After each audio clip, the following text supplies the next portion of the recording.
ప్రభునందు ప్రియులారా, ఇక్కడ 13వ చరణంలో యెహోవా సీయోనును ఏర్పరచుకొని ఉన్నాడు. యెహోవా సీయోనును ఏర్పరచుకొని ఉన్నాడు. ఈ సీయోను ఎక్కడ ఉంది? ఈ సీయోను అను మాటకు గల అర్థాలేంటి? ఏమిటి సీయోను అనే ఆలోచన చేస్తే, ఇది కొన్ని చోట్ల పర్వతంగా పిలువబడింది, సీయోను పర్వతము అని. కొన్ని చోట్ల ప్రదేశంగా పిలువబడింది, సీయోను ప్రదేశము అని. కొన్నిసార్లు యెరూషలేము పట్టణమే ప్రజలందరినీ కలిపి సీయోను పట్టణంగా కూడా పిలువబడింది. అలాగే ప్రజల సముదాయము కూడా అలంకారంగా సీయోను అని పిలువబడ్డారు. ఆత్మ సంబంధమైన పాఠంగా మనము తీసుకుంటే మనమే దేవుని సీయోను అని అనుకోవచ్చు. దేవుడు ఇష్టపడే స్థానము సీయోను, ఇష్టపడే పర్వతము సీయోను పర్వతము, ఇష్టపడే స్థానము సీయోను. ఇప్పుడు చదవబడిన లేఖనాల్లో కూడా ఆ సంగతులే రాయబడ్డాయి. సీయోనును నేను ఏర్పరచుకొని ఉన్నాను.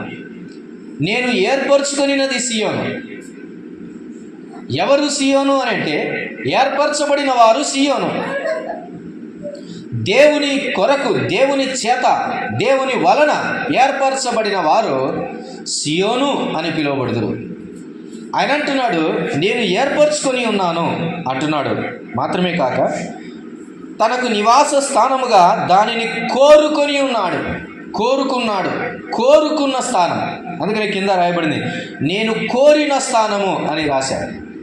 నేను కోరిన స్థానము, ఇది నిత్యము నాకు విశ్రమ స్థానము అని అంటున్నాడు. దేవుడు ఎక్కడైనా తాను రెస్ట్ తీసుకోవడానికి ఇష్టపడుతున్నాడు అంటే, విశ్రమించడానికి ఆయన ఇష్టపడుతున్నాడు అని అంటే, అది సీయోను స్థానం. ఒకవేళ నీవే సీయోను అయితే దేవుడు నీ దగ్గర విశ్రమించాలనుకుంటాడు, కాసేపు సేదతీరాలనుకుంటాడు. చాలా దూరం నుంచి వస్తున్నటువంటి వారిగా ముగ్గురు మనుషులుగా కనబడతారు.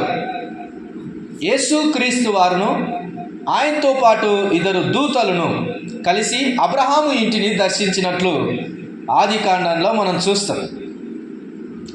ఆదికాండంలో అబ్రహాము వారిని ఆహ్వానించేటప్పుడు, మీరు కొంచెం ఆహారము పుచ్చుకొని సేద తీరండి ఇక్కడ అని అంటారు. అది దేవునికి, ప్రభువుకు అది ఇష్టమైంది.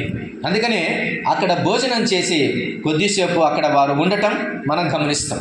అంటే తనకిష్టమైన వారి దగ్గర ఆయన సేద తీరటానికి లేదా విశ్రమించటానికి ఆయన ఇష్టపడుతున్నాడు.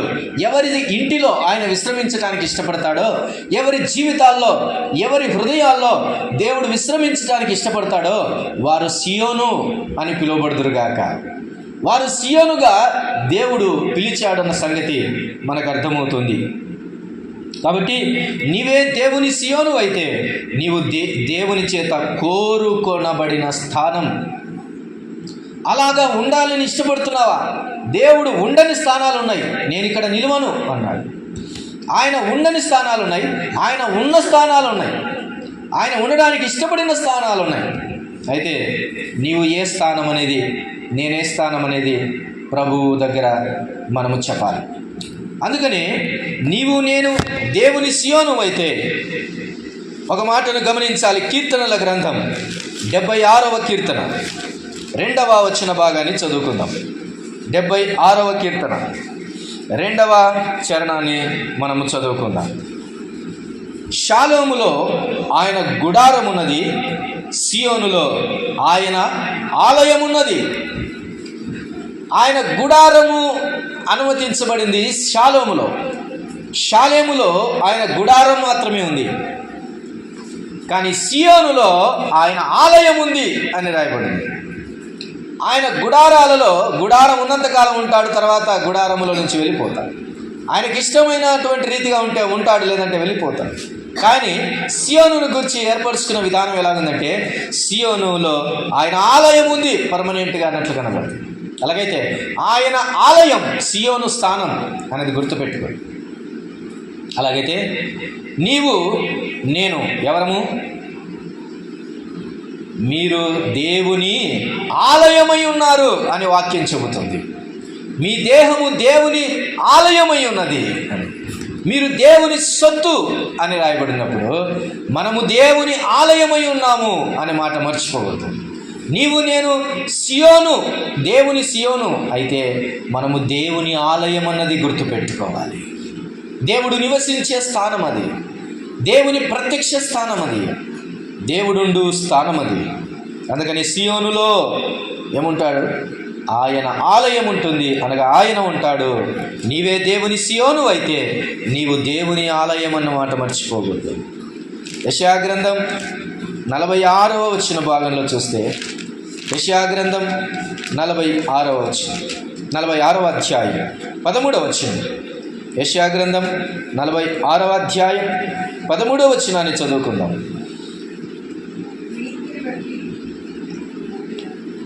46:13 నా నీతిని దగ్గరకు రప్పించి ఉన్నాను, అది దూరమున లేదు.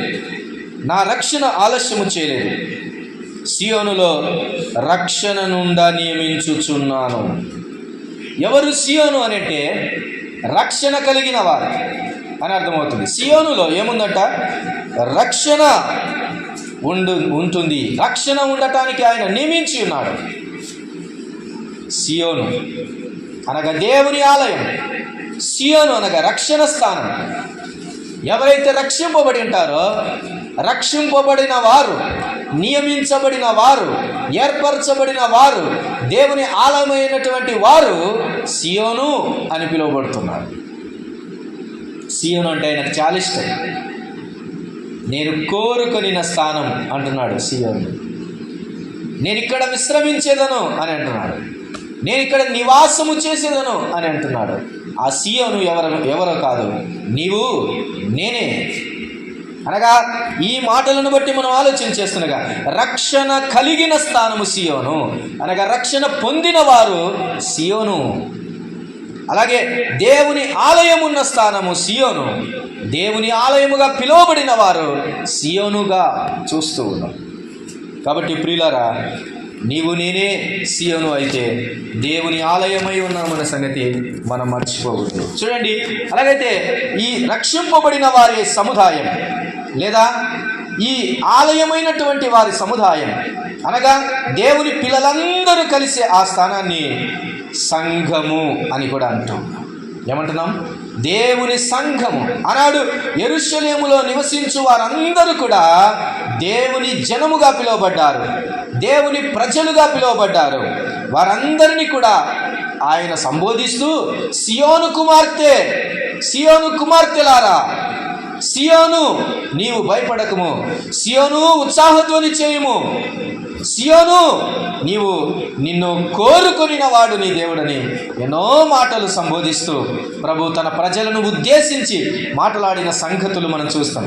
అలాగైతే క్రొత్త నిబంధన పద్ధతిలో, క్రొత్త నిబంధన దృష్టిలో, కోణములో మనం చూస్తే ఆ సియోను దేవుని సంఘమే అన్న సంగతి మనం మర్చిపోకూడదు.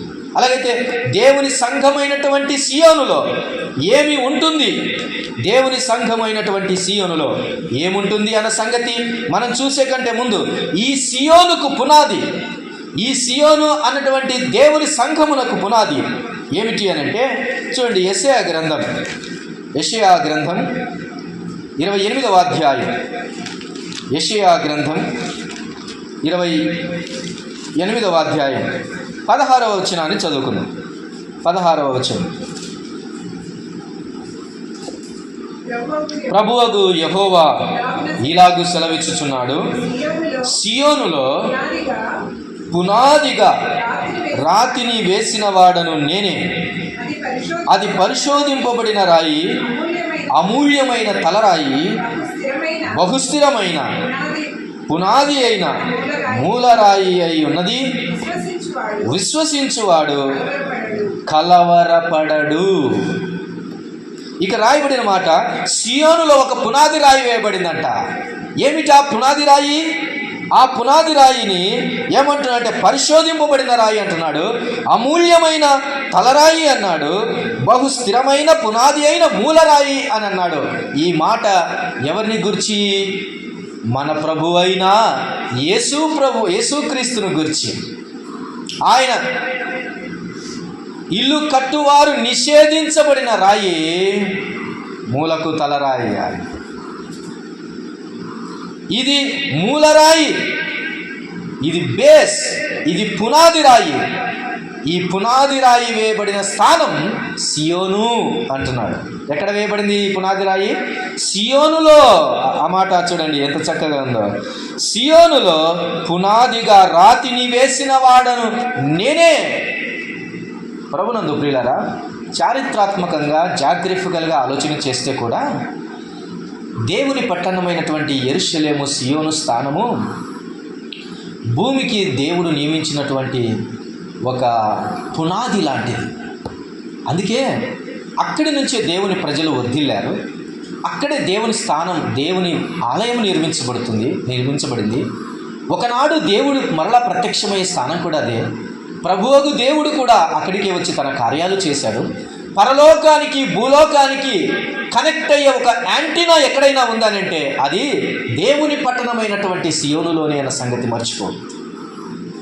అలాగే ఈరోజు దేవుడు సమస్త జనులకు తీర్పు తీర్చడానికైనను, పాపులకు ప్రతిదండన నియమించడానికైనను, లేదా భూ నివాసులందరినీ ఏలటానికి కావలసినటువంటి రాజులైన యాజకులను తయారు చేసే స్థానమైన దేవుని సంఘమే పునాది. దేవుని సంఘమే ఆయన కార్యాలయము అన్న సంగతి మర్చిపోదు. అందుకనే ఇప్పుడు ఆత్మ సంబంధమైన సియోను ఏమిటి అని అంటే అది దేవుని సంఘం. ఈ దేవుని సంఘము లేదా ఈ సియోను పురానికి పునాది మన ప్రభు అయిన క్రీస్తు అనే మాట అర్థమవుతుంది. అందుకని ఈ పునాది రాయిని ఎక్కడ వేయలేదు ఆయన. ఎక్కడ వేశానంటున్నాడు? సియోనులో నేను పునాది రాత్రి వేశాను అని అంటున్నాడు. అది అమూల్యమైన రాయి. కాబట్టి first of all the base లేదా పునాది దేవుడు ఎక్కడ వేశాడంటే సియోనులో. అలాగైతే దేవుని సంఘము సియోను అన్న సంగతి మనకు అర్థమవుతూ ఉన్నప్పుడు ఈ సంఘములో లేదా సియోనులో ఉండాల్సినవి ఏమిటి అని ఒక 3 విషయాలు చూద్దాం. అలాగే ఆ సియోను అని సంబోధిస్తున్నప్పుడు నీవు నేను కూడా సియోనే అనే విషయాన్ని మర్చిపోకుండా ఈ పాఠాన్ని స్వీకరిద్దాం. మొదటి భాగాన్ని మనం ఆలోచన చేద్దాం. చూడండి, కీర్తనల గ్రంథం 135వ కీర్తన. 135వ కీర్తన. 135వ కీర్తనలో 21వ వచన భాగాన్ని చదువుకుందాం. 21వ వచనం. యెరూషలేములో నివసించు యెహోవా సియోనులో నుండి సన్నుతింపబడును గాక. యెహోవాను స్తుతించుడి. సియోనులో నుంచి ఆయన ఏం చేయబడతాడంట? సన్నుతించబడతాడు, లేదా స్తుతి ఆయనకు అక్కడ కలుగుతుంది అన్నమాట మనకు అర్థమవుతుంది. అనగా దేవుని సంఘములో సియోను అని పిలువబడుతున్నటువంటి దేవుని పునాది రాయి కలిగినటువంటి దేవుని సంఘములో స్తుతి ఉండాలి. నా జీవితంలో నాలో కూడా మన జీవితాల్లో ఏముండాలి తెలుసా? స్తుతి కలిగి ఉండాలి. నీవు దేవుని సియోనుగా పిలువబడాలని అంటే నీ జీవితంలో స్తుతి కలిగి ఉండాలి. స్తుతి స్తోత్రములు చెల్లించటం మన నోటికి, అది మన జీవకు అది ఫలభరితమైనటువంటి లేదా తీపికరమైనటువంటి మధురమైనటువంటిదిగా ఉండాలి. ఏమేమో మాట్లాడటం కాదు, ఏమేమో ఆలోచన చేస్తూ ఏవేవో పలకడం కాదు. దినమేలా మన నోటి నిండా ఏముండాలి? స్తుతి ఉండాలి. స్తుతి కలిగిన జీవితాన్ని ఆయన మార్చగలరు. సియోనులో నీవు దేవుని సియోను అయితే నీ జీవిత అంతము కూడా నీవు కృతజ్ఞతాస్తుతి కలిగి నీ నోటి నిండా స్తుతి కలిగి జీవించాలి.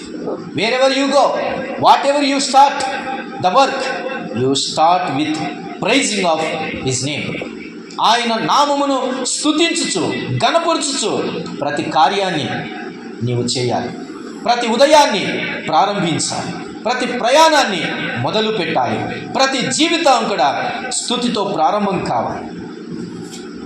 సియోనులో ఆయన ఏమి ఉండనిచ్చుచున్నాడంటే స్తుతి ఉండనిచ్చుచున్నాడు. ఆయనకి ఇష్టమైనది సియోను. ఆ సియోనులో నుంచి, ఇష్టమైన ఆ సియోనులో నుంచి స్తుతి రావాలి అని ఎదురు చూస్తూ ఉన్నాడు ఆయన. అలాగైతే అంత ఇష్టపడుతున్న ఆ ప్రభువుకు మన నోటి నిండా స్తుతి ఇవ్వగలుగుతున్నామా? పొద్దున్నే లేచి నాయనా నీకు స్తుతి కలుగునుగా కానీ చెల్లిస్తున్నామా? అలాగూ మోకరించి నా తండ్రి, నా ప్రభువా, కోరుకున్నావు నన్ను, ఇష్టపడ్డావు నన్ను, నీకు స్తుతి కలుగునుగాక అని చెల్లిస్తున్నామా? ఆయన చేసిన ప్రతి మేలుకు స్తుతి స్తుతి స్తుతి అని జీవితం అంతా జపం చేసిన తప్పులేదు. జీవితకాలం అంతా ఆయనను స్తుతి చేయటం సియోను బాధ్యత. అందుకనే సియోనులో నుండి సన్నుతించబడును గాక యెహోవాను స్తుతించుడి, యెహోవాను స్తుతించుడి. బికాస్ ఆయన అక్కడ ఉండటానికి ఇష్టపడుతున్నాడు.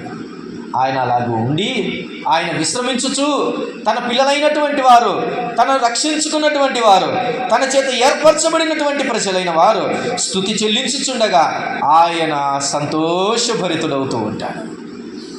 ఎలాగూ సంతోషపెట్టగలము ఆయనంటే మొట్టమొదటి కార్యం స్తుతి చెల్లించడం. అంతే. నీ స్థితి ఏదైనా కానీ పక్కన పెట్టు, start your day with praises. నీ జీవిత ఆరంభం, లేదా నీ దిన ఆరంభాన్ని స్తుతితో ప్రారంభం చెయ్యి. అప్పుడు ఆయన నిన్ను వర్ధిల్లా చేస్తాడు. ఇష్టపడతాడు. లోకంలో ఎన్నో రకాలైనటువంటి మాటలు పొద్దున్నే వినపడుతుంటాయి మైకులలో. ఆయన అవన్నీ కాదు పట్టించుకుంది. ఆయన తన పిల్లలు స్తుతిస్తుంటే వినాలని ఆశపడుతూ ఉదయకాల సమయంలోనే ఆయన సంచారము భూమి మీద నిండుగా ఉంది. ఆయన కృప ఉదయాన్నే కుమ్మరించబడుతూ ఉంటుంది. ఆ మంచి సమయంలో స్తుతి చెల్లించడం ఎంత ఉంటుంది. కాబట్టి మొట్టమొదటి మాటను మనము జ్ఞాపకం ఉంచుకోవాలి. అదేమిటి అని అంటే, సియోను అన్న దేవుని సంఘములో, సియోను అన్న జీవితంలో స్తుతి కలిగి జీవించాలి. స్తుతి ఆరాధన అనేది ఉండాలి అన్న సంగతి మనం మర్చిపోకూడదు. ప్రస్తుతి మొదటి మాట ఇలా రాసుకోవచ్చు, సియోనులో ప్రస్తుతి ఉంది అనే మాట. రెండవ మాటను మనము ముందుకు దాటి వెళ్ళి గమనిద్దాం. చూడండి, రెండవ మాటను నేను తెలియజేస్తూ ఉన్నాను. చూడండి, చాలా రెఫరెన్స్లు మనం ఇలా ఇక్కడ చదువుకుందాం. యోవేలు గ్రంథంలో ఒక మాటను, ఇర్మియా గ్రంథంలో ఒక మాటను అలాగ చదువుకుందాం. చూడండి, మొదట యోవేలు గ్రంథంలో 2వ అధ్యాయంలో ఒక మాటను అలాగూ చదువుకుందాం. చూడండి, 2వ అధ్యాయం యోవేలు గ్రంథం 15వ వచన భాగాన్ని చదువుకుందాం. 15th verse. సియోనులో బాకావుదుడి, ఉపవాస దినము ప్రతిష్ఠించుడి, వ్రత దినము నియమించి ప్రకటన చెయ్యుడి, జనులను సమకూర్చుడి, సమాజ కూటము ప్రతిష్ఠించుడి, పెద్దలను పిలువనంపించుడి, చిన్నవారిని స్తన్యపానము చేయ బిడ్డలను తోడుకొని రండి అనే మాటలు ఇక్కడ కనబడుతున్నాయి. ప్రభునందు ప్రియులారా, సియోనులో దేవుని ప్రకటన ఉంటుంది, దేవుని బూర ఉంటుంది. ఇక్కడ రాయబడింది మొదటి మాటలో, సియోనులో బాకావుదుడి అంటుంది. అంటే ఆయన స్వరం అక్కడ వినబడుతుంది అనే అర్థం. ఆయన స్వరం అక్కడ వినబడుతుంది. ప్రకటన అనే మాట గుర్తుపెట్టుకోండి. అలాగే ఇర్మియా గ్రంథంలో 51వ అధ్యాయం, ఇర్మియా గ్రంథం 51వ అధ్యాయం 10వ వచన భాగాన్ని చదువుకుందాం. 51:10. ఇర్మియా గ్రంథం 51వ అధ్యాయము 10వ వచనం. యెహోవా మన న్యాయమును రుజువుపరుచున్నాడు, రండి సియోనులో మన దేవుడైన యెహోవా చేసిన పని మనము వివరించదము. దేవుని పని వివరించే స్థానము సియోను. దేవునిని గురించిన ప్రకటన చేసే స్థానము సియోను. దేవుని బాకా ఊదే స్థలం సియోను. ప్రకటించే స్థానము, ప్రచురించే స్థానము సియోను. దేవుని కార్యాలు వివరించే స్థానము సియోను. అలాగైతే నీ జీవితంలో, నీ నోటి నుంచి, నీలో నుంచి, అలాగే దేవుని సంఘము అయినటువంటి సియోనులో నుంచి ఏమి వినబడాలి? ఎప్పుడు ప్రకటనలు వినబడాలి. ఏం ప్రకటనలు? దేవునిని గూర్చినటువంటి, ఆయనను గూర్చిన జ్ఞానము, ఆయనను గూర్చిన కార్యములు, ఆయన సంగతులు వివరించటమే ప్రకటనలు. ఆ ప్రకటనలు బయలు వెళ్ళాలి, వినాలి జనులు. అందుకోసం బాకా పెట్టి మరి ఊదుడి అని చూస్తూ ఆయన సంఘములో, సియోను అన్న దేవుని సంఘంలో అవి వినబడుతున్నాయి. ఆమోసు గ్రంథం 1వ అధ్యాయం 2వ వచనం.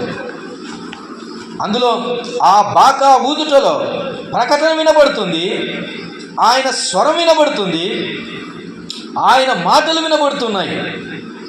2వ వచనాన్ని 1వ అధ్యాయం. అతడు ప్రకటించినదేమనగా, యెహోవా సియోనులో నుండి గర్జించుచున్నాడు, యెరూషలేములో నుండి తన స్వరము వినబడజేయుచున్నాడు. కాపర్లు సంచరించు మేత భూములు దుఃఖించుచున్నవి, కర్మేలు శిఖరము ఎండిపోవచ్చున్నది. ఎండిన భూమిని గురించి, దుఃఖించుచున్న మేత భూములను గురించి ప్రకటన బయలు వెళ్తుంది. దేవుని స్వరం వినబడుతుంది, గర్జింపు వినబడుతుంది. ఇలా చూడండి, ప్రకటన అయినా, ప్రచురణ అయినా, వివరణ అయినా, గర్జన అయినా, స్వరమైనా, ఏదైనా ఎక్కడి నుంచి వినబడాలి? సియోనులో నుంచే.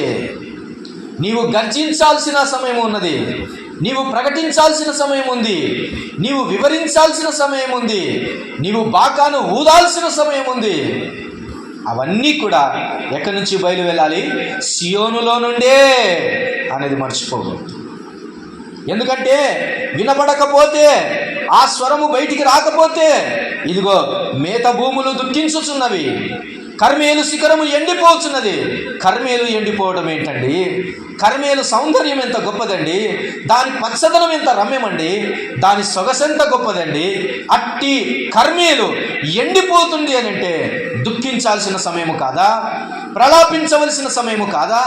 మేత భూములు ఎండిపోతున్నాయి, కన్నీళ్లు విడిచే స్థానము కాదా? దేవుని పిల్లల స్వరం, దేవుని గర్జనగా, దేవుని మాటగా, దేవుని స్వరంగా వినబడాలి. అది ఎక్కడి నుంచి? సియోనులో నుంచే. నీవే సియోను అయితే ఎండిన భూమిని గురించి దుఃఖిస్తావు, నీవే సియోను అయితే దేవుని మాటను గురించి గర్జిస్తావు, నీవే సియోను అయితే దేవునిని గురించి ప్రకటన చేస్తావు, దేవుని కార్యాలు వివరిస్తావు.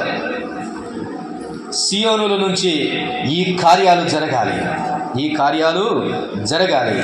చివరిగా యెషయా గ్రంథం 2వ అధ్యాయములో ఒక మాట చదువుకుందాం. చూడండి, యెషయా గ్రంథం 2వ అధ్యాయము 3వ వచన భాగాన్ని చదువుకుందాం. ఆ కాలమున సియోనులో నుండి ధర్మశాస్త్రము, యెరూషలేములో నుండి యెహోవా వాక్కు బయలు వెలుచున్నది. చాలు, సియోనులో నుండి బయలు వెళ్ళాల్సినది ఏమిటి అంటే దేవుని ధర్మశాస్త్రం, యెహోవా వాక్కు బయలు వెళ్ళాలి. దేవుని వాక్యము ప్రకటన చేయాలి, దేవుని ధర్మశాస్త్రము బయటికి వెళ్ళాలి. అంతేకాని సంఘములో నుంచి సనుగులు వెళ్ళకూడదు, సంఘములో నుంచి అబద్ధాలు బయటకు వెళ్ళకూడదు, అబద్ధ సాక్ష్యాలు బయటకు వెళ్ళకూడదు, అవమానాలను గురించిన సంగతులు వెళ్ళకూడదు. కానీ దేవుని సంఘంలో నుంచి బయలు వెళ్ళాల్సింది దేవుని ధర్మశాస్త్రం. అంతే, దేవుని ధర్మం వెళ్ళాలండి, దేవుని వాక్కు వెళ్ళాలండి బయటికి. అది సియోను స్థానం. సియోనులో నుంచి ఎన్ని బయలు వెళుతున్నాయి. ఆయన కేంద్ర బిందువుగా సియోనును ఉంచాడు. నీవే సియోను అయితే నీలో నుంచి ధర్మశాస్త్రం బయటికి వెళ్ళాలి, వినిపించాలి, యెహోవా వాక్కును వినిపించాలి. ఆయన కార్యాలు, ఆయన ప్రకటనలు, ఆయన కోపగించుకుంటే ఆయన కోపమును కూడా నీవే ప్రదర్శించేటట్టు గర్జించాలి. మానవాళి, కృషించిపోతున్న మానవాళికి ఒక మందు సియోనులో నుంచే రావాలి. ఆకలితో అలమటిస్తున్నటువంటి జనమునకు సియోనులో నుంచి ఆహారము బయటకు వెళ్ళాలి. ఆత్మ సంబంధంలో మూలుగుతూ మేత భూముల వంటి వారు బీడు భూములుగా మారుతున్నటువంటి సమయంలో సియోనులో నుంచే తొలకరి వాన బయటికి వెళ్ళాలి. ఆయనలో నుంచి జీవజలము పారాలి, అది కోరుకుంటున్నాడు. అది దేవుని వాక్కు, దేవుని ధర్మశాస్త్రం అనే మాట మనం మర్చిపో.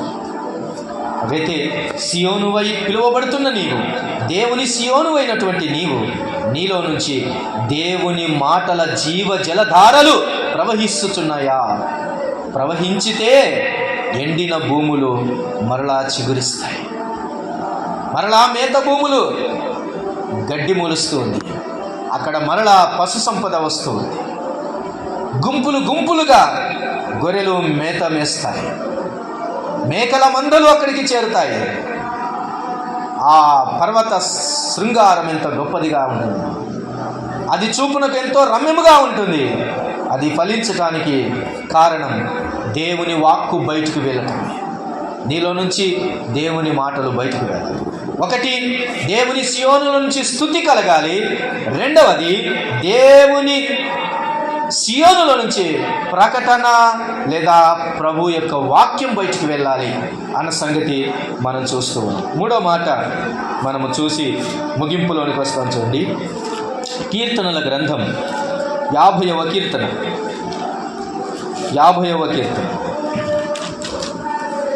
2వ చరణాన్ని చదువుకుందాం. 2వ చరణం, సంపూర్ణ సౌందర్యము గల సియోనులో నుండి దేవుడు ప్రకాశించుచున్నాడు. ఏమంట? పరిపూర్ణ సౌందర్యము గల సియోనులో నుండి దేవుడు ప్రకాశించుచున్నాడు. సియోనులో దేవుని ప్రస్తుతి, సియోనులో దేవుని ప్రకటన. మూడవది, సియోనులో దేవుని ప్రకాశం, దేవుని ప్రకాశమైనటువంటి సియోను, దేవుడు ప్రకాశించే స్థానం. నీవు నేను సియోను కాబట్టి దేవుని వాక్యమును చేతబట్టుకొని లోకమందు జ్యోతుల వలె ప్రకాశించాలి. ప్రకాశించే నక్షత్రం, ప్రకాశించే వెలుగు, ప్రకాశమానం, దేవుని వెలుగు స్థానం, దేవుని జీవ వెలుగు స్థానం, అది సియోను. అట్టి సియోనులో నుండి యెహోవా ఏం చేస్తున్నాడంట? ప్రకాశించుచున్నాడు ఆయన. వావ్! చీకటిలో ఉన్న నరులకు ప్రకాశ స్థానము సియోను. చీకటిలో, అంధకారములో, నిశీధి రాత్రిలో, చీకటి కార్యాలలో, జయించలేని మూలుగులలో, నశించిపోతున్నటువంటి పరిస్థితులలో బ్రతకలేక ప్రాకులాడుతున్న మానవాళికి ఒక వెలుగు, ప్రకాశమానం, అది సియోనే. ఆ సియోనులో దేవుడు ప్రకాశిస్తే సియోను దీపమై వెలుగుతూ ఉంది. మీరు, నేను, మనము దేవుడు వెలిగించు దీపములమై ఉన్నాం, వెలిగించబడిన వారమై ఉన్నాం, ప్రకాశించవలసినటువంటి వారమై ఉన్నాం. ఎక్కడ దేవుడు ఉంటాడో అక్కడ వెలుగు, ప్రకాశం ఉంటుంది. చీకటి ఉండటానికి ఎంత మాత్రము వీలు లేదు. చీకటి పారిపోతుంది, చీకటి లయమైపోతుంది, చీకటి పరిగెత్తిపోతుంది, వెలుగు నిలుస్తుంది. ఎప్పుడు? నీలో నాలో దేవుని ప్రకాశమానం, దేవుని ప్రకాశిస్తాడు. మహా గొప్ప వెలుగు కలిగిన ఏమిటా అని భయపడుతూ కాపరులు అలా చూడగా, సర్వోన్నతమైన స్థలములలో దేవునికి మహిమ, భూమి మీద తనకిష్టమైన వారికి సమాధానము కలుగును గాక. ఆ మహా వెలుగు స్థానం సియోను. సియోను. యెషయా గ్రంథం 61వ అధ్యాయం 3వ వచనం. యెషయా గ్రంథం 61వ అధ్యాయం. సియోనులో దుఃఖించు వారికి ఉల్లాస వస్త్రము ధరింపచేయుటకు, బూడిదకు ప్రతిగా పూదండను, దుఃఖమునకు ప్రతిగా ఆనంద తైలమును, భారభరితమైన ఆత్మకు ప్రతిగా స్తుతి వస్త్రమును వారికిచ్చుటకు ఆయన నన్ను పంపి ఉన్నాడు. యెహోవా తన్ను మహిమపరుచుకొనున్నట్లు అని చూస్తూ దేవుని స్థానములో నుంచి సియోనులో దుఃఖించుచున్న వారికి ఉల్లాస వస్త్రం. సియోనులో దుఃఖమైన ఉల్లాసంగా మార్చబడుతుంది. బూడిదైనా ప్రతిగా పూదండగా మార్చబడుతుంది. ఎందుకంటే అక్కడ దేవుడు ప్రకాశించును కాబట్టి. దేవుడు ప్రకాశిస్తే ఎంత దుఃఖమైనా కూడా అది ఉల్లాసంగా మార్చబడుతుంది. ఎంత భారభరితమైనటువంటి జీవితమైనా కూడా తెప్పరిల్లుతుంది. నీలో దేవుడు ప్రకాశింపనిమ్ము అంటాడు కదా, లెమ్ము తేజరిల్లుము, ఆయన నీ మీద ప్రకాశించుచు. చీకటిలో నుంచి లెమ్ము, ఆయన నీ మీద ప్రకాశించడానికి ఇష్టపడుతుంది. సియోనులో దేవుడు ప్రకాశించుచున్నాడు. దేవుని సంఘములో దేవుని ప్రకాశము కనబడాలి. దేవుని ప్రకాశమానమైన వెలుగు కనబడాలి. సత్యపు వెలుగు కనబడాలి. అన్ని వెలుగులు ఆయన వెలుగులు కాదు. వెలుగు వేషాలున్నాయి కానీ నిజమైన వెలుగు అని యోహాను సువార్తలో రాయబడింది. నిజమైన వెలుగు అంటే అబద్ధపు వెలుగులు కూడా ఉన్నాయా? ఉన్నాయి. మరి మినుకుమనేటువంటి మినుగురు పులుగు లాంటి వాళ్ళు ఉన్నప్పటికీ దానివల్ల ఎంత మాత్రం వెలుగు కలగదు. అవి మన నేత్రములను మిరుమిట్లు గలుపుతాయేమో కానీ మన ఆంతర్యపు నేత్రాలకు వెలుగు మాత్రం తెప్పించలేవు. అవి నిజమైన వెలుగులు కాదు. నిజమైన వెలుగు సియోనులోనే దొరుకుతుంది. అట్టి సియోనులో దేవుడు ప్రకాశించుచున్నాడు. ఇర్మియా గ్రంథం 9వ అధ్యాయము 19వ వచనం. ఇర్మియా గ్రంథం 9వ అధ్యాయము 19వ వచనం.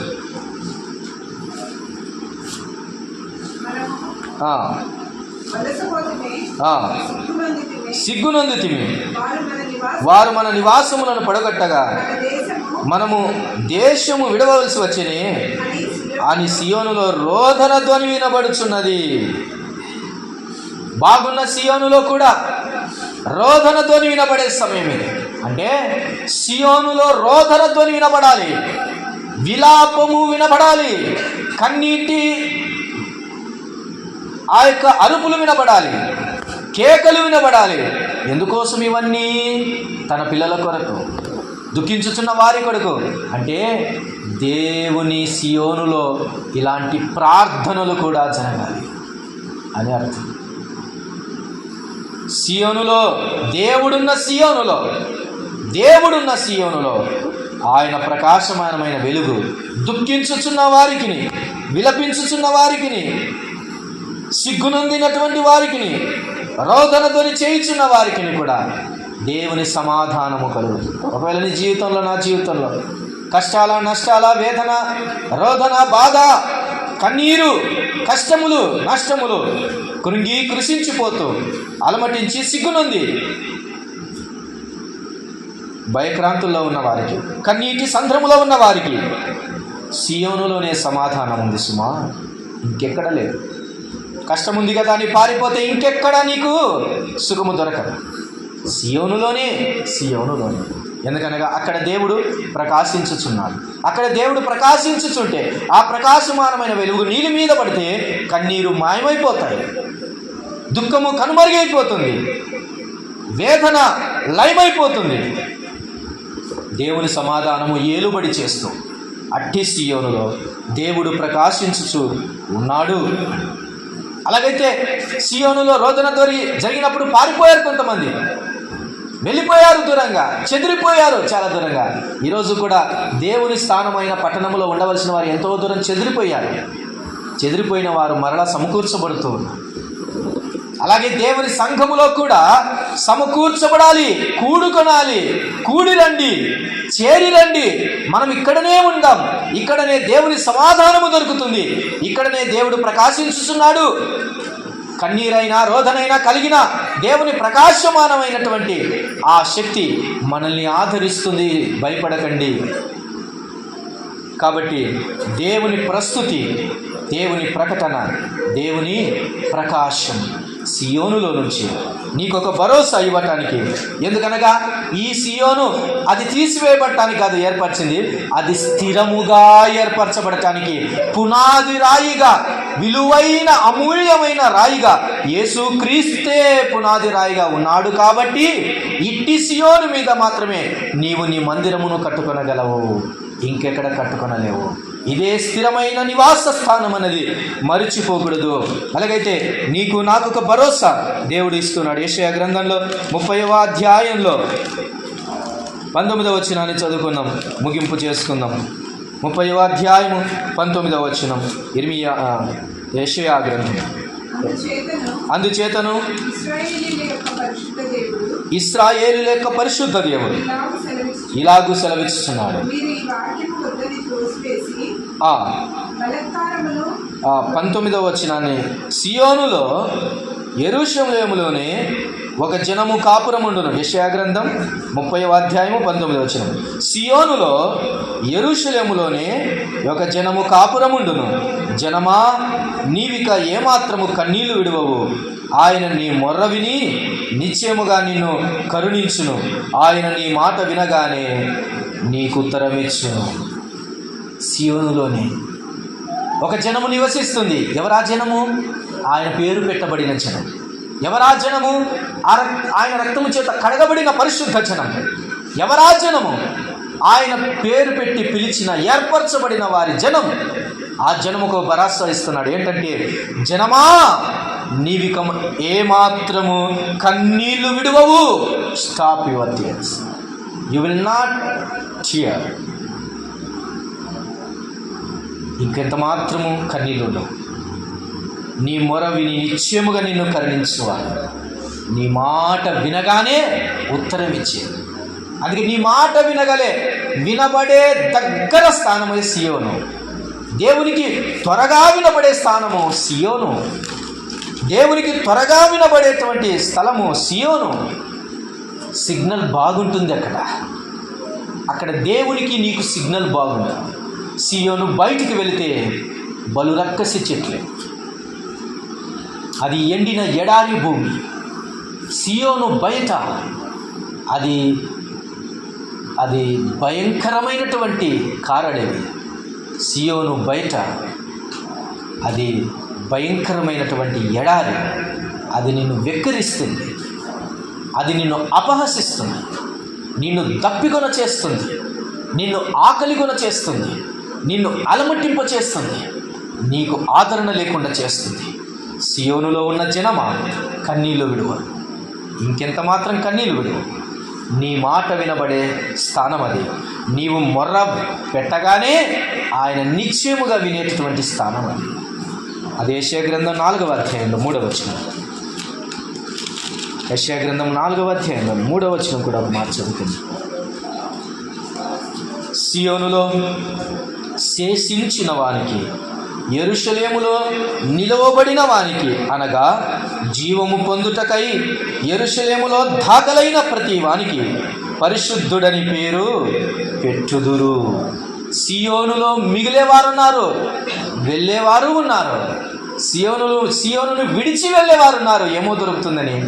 అయితే సియోనులో శేషముగా మిగిలేవారు ఉన్నారు. కొద్దిమందే. శేషము చిన్నది, శేషము కొంచెమే. ఆ కొంచానికి, ఆ శేషమైన జనమునకు దేవుడిస్తున్న భరోసా ఏంటో తెలుసా? సియోనులో శేషించిన వారికి, యెరూషలేములో నిలవబడిన వారికి, అనగా జీవము పొందుటక యెరూషలేములో దాఖలైన ప్రతి వానికి ఒక పేరిస్తున్నాడు ఆయన. పరిశుద్ధుడని పేరు. ఇక్కడ నీకు బహుమానం ఉంది, ఇక్కడ నీకు భరోసా ఉంది, ఇక్కడ నీకు భద్రత ఉంది, ఇక్కడ నీకు ధైర్యం ఉంది. ఇక్కడ దేవుని ప్రస్తుతి వినబడుతుంది, ఇక్కడ దేవుని ప్రకటన వినబడుతుంది, ఇక్కడ దేవుని ప్రకాశము కనబడుతుంది. ఇది దేవుని ప్రస్థానం అంతే. సియోనును విడిచి వెళ్ళవద్దు. వెళ్ళేవారు చాలామంది ఉన్నారు, శేషించేవారు కొద్దిమంది. అట్టి వారికి దేవుడు పరిశుద్ధుడని పేరు పెట్టబోతున్నాడు. God is going to give a new name to you and wants to give you a great honour and gift. దేవుడు నీకు బహుమానం ఇచ్చే సమయము రానే వస్తున్నది. సియోనును విడిచి పోవద్దండి. సియోనులో దేవుని పునాది రాయి ఉంది, అది స్థిరమైన పునాది. దానికి సాక్ష్యం ఉంది, సాక్ష్యాధారాలు ఉన్నాయి, సత్యం ఉంది, సత్య స్తంభం అక్కడ ఉంది. అట్టి సియోనులో నీవు నివసించాలని దేవుడు కోరుకుంటున్నాడు. అంతే. ఇది దేవుడు కోరుకొనిన స్థానం, దేవుడు కోరిన జనముండే స్థానం. ఇంకో మాట చెప్పాలంటే, దేవుడు, దేవుని ప్రజలు కలిసి ఉండే కుటుంబం, దేవుని ఫ్యామిలీ సియోను. అట్టి సియోనులో నీవు నేను నిలవాలని దేవుడు కోరుకుంటున్నాడు.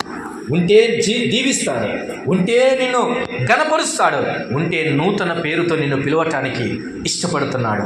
అట్టి ఆశ కలిగి ఉన్నట్లయితే, అట్టి ఆశ నీలో పుట్టుతున్నట్లయితే దేవునితో ఒక మాట చెప్పండి. తలలు వంచండి, ప్రార్థన చేసుకుందాం.